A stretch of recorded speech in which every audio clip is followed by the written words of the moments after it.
Matalik na kaibigan ni Kim, pinatotohanan nag-isang prinsesa ni Paolo Avellino, si Kim Chiu. Lunod na lunod naman ang sambayanan sa kilig matapos magpasalamat si miga ni Kim Chiu na si Mila Cantiveros kay Kim.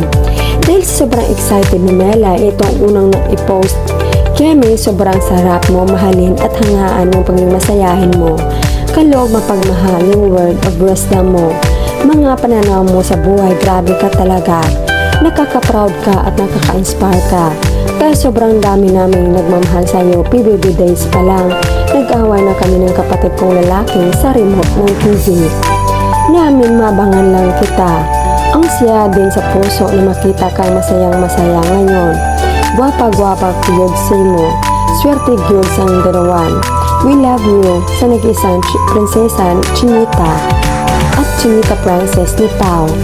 Pagkalipas na ilang minutos ay ayon sa mga netizens, pinalitan ni Melay ang sabing post pero mas mabilis ang kamay ng Kim Pao at na-screenshot na.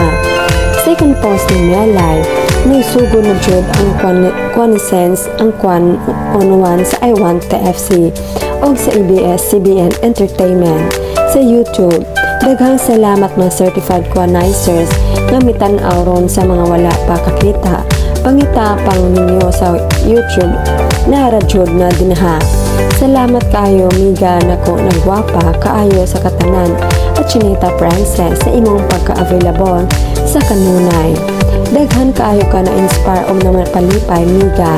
Love you kaayo miga nako at Chinita Princess sa sunod na pod. Komento ng netizens, OMG Melay, halaka, binuking mo ang mag-uyab. Naniniwala po kami, co-workers sila.